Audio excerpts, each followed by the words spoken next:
Hey yo, what's going on everybody? My name is Tylarius, and in today's video we're going to be talking about the 10 most disappointing vehicles in GTA 5 Online. I had so much hope for some of these. Some of them are actually decent, but there's a few things that just really makes them disappointing. First up, we have the Armored Boxville. When this guy came out, I thought it was going to be awesome. For the amount of money this thing cost, it's disappointing. It's slow. It's got a decent ram wedge on the front.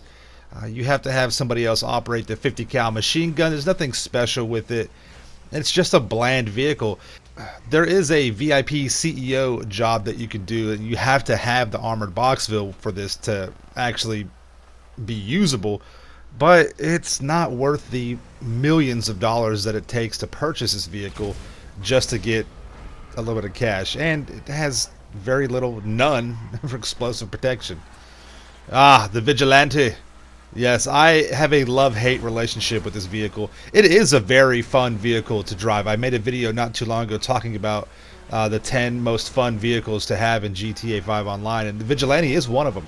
However, it is one of the most disappointing vehicles in this game.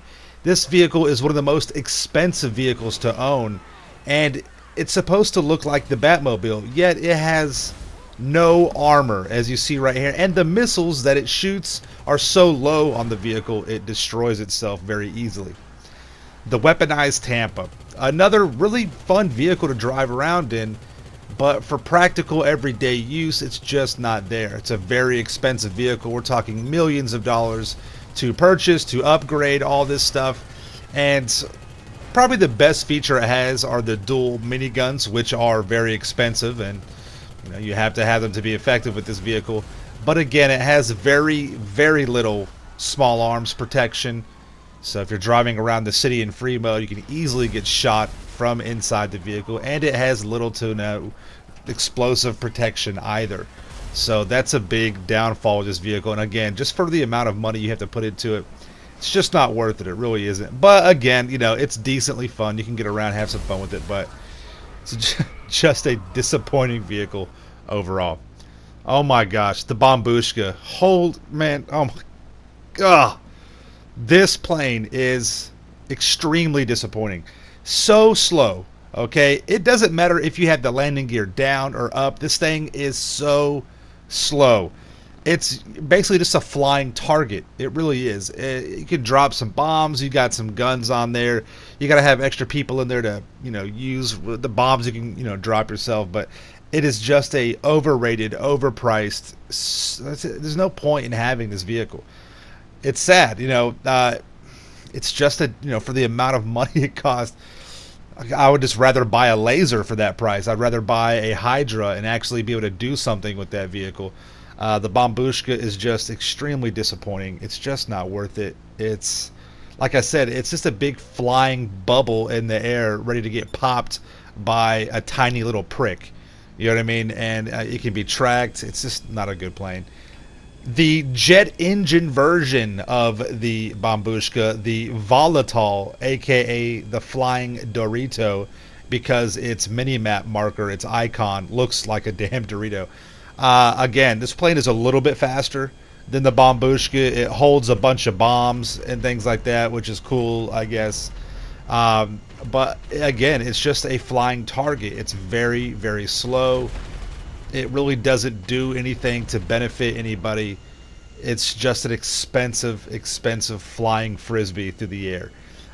It's got that delta wing configuration, which is cool. A lot of these vehicles that are disappointing that made my list, they're really just going to collect dust if you have them. They're, funny and, edgy to pull out every now and again. It's just like a meme, but it's really not that practical. And again, you're spending a ton of money on something that is just going to infuriate you because you're going to try and use it in the game, and you're going to get just killed over and over again by people in Mark IIs, Hydras, lasers, choppers even. I mean, only thing you can really combat with this vehicle is probably a Bombushka, but even then it's just going to be a nightmare. Yeah. The Menacer. I really was hyped for this vehicle. I thought the Menacer would be a cross between the Insurgent and the Night Shark, which are both very good vehicles.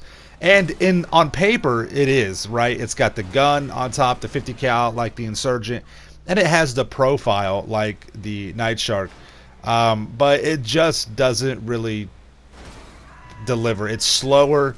I thought because it had these smaller windows on it, you'd have much better small arms protection, but you don't. The guns that you can shoot by yourself are pretty much just pea shooters. Now, it does have explosive protection. It's good for that. But again, if you already have an Insurgent or a Night Shark, I would just stick with that. There's no need to spend, over $1 million for something like this and have to customize it and spend money on that as well. So, yeah, just a disappointing vehicle. Another one that's similar to that is the Barrage. The Barrage looks like a really cool vehicle. It looks awesome.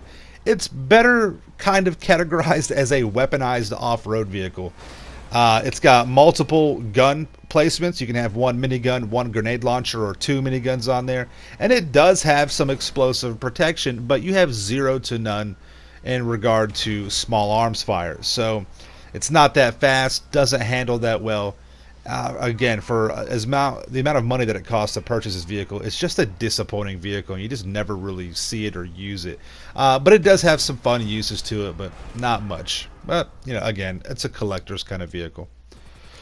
Oh, man, listen, I love the Valkyrie. I want this to be such a good vehicle. And if any chopper in the game deserved a buff, it was this guy right here.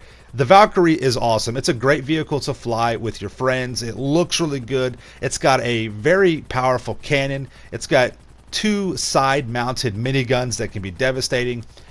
The problem with this vehicle, the Valkyrie, is that it's got 0 defensive protection, okay? You can get shot down. There's no explosive protection at all. And this is a vehicle you would think, being the workhorse for the United States military for so many years, and it could actually take a lot of abuse, you would think that they would give at least one rocket that it could absorb, or maybe some chaff or flares, something. But this got overlooked. They buffed the Savage, which has a lot of offensive OP, which is okay, I guess, but 0 defensive capability in regard to explosions or any kind of countermeasures, so that's a bummer. The RCV, oh my gosh, so many people were hyped for this vehicle when it came out. This is as close as we could get to owning a police style vehicle. So for all you guys out there that want to play cop, or cops and robbers, or be a fuzz or whatever, this is it right here. You've got the cop sirens. You can buy this, you can store it, own it. It's got a water cannon on it. The ram is not good. It's all right. But the big problem with this guy, there's no defensive capability with it. You would think it could absorb some, RPGs or some explosive stickies or something like that. But it's very little to none. So it's just, again, a very expensive vehicle that just sits around and does nothing. Now, the last 2 vehicles on my list, they're actually good vehicles. I like them. But they just came out in the wrong time. And there's a few things that just make them a little disappointing. The Sea Sparrow, a good vehicle.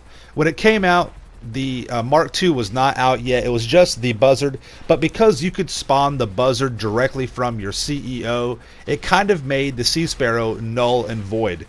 The benefits that it has over the Buzzard, the better rockets, and you can land in water, just wasn't enough to make it a vehicle that would overtake the Buzzard. And it was just one of those things. It was just, I swear, if you could spawn this from your CEO, it would be probably the most used flying vehicle for money grinders available over the Mark II and everything, because people don't see it as a try-hard vehicle. And it's a good vehicle overall. It really is. I do recommend having this in your repertoire just to have it if you got the money. But for that fact, it was just kind of disappointing you couldn't spawn it directly from your CEO like you can the Buzzard. It's still very usable, though. It's a good vehicle. It is. So there you have it. That's my list. I hope you guys enjoyed the video. Make sure you subscribe to my channel for the Ills and Reels content in the game. Check out my merchandise, and make sure you guys smash that like button, all right? We'll see you in the next one. Peace out. Yeah. Stay dangerous.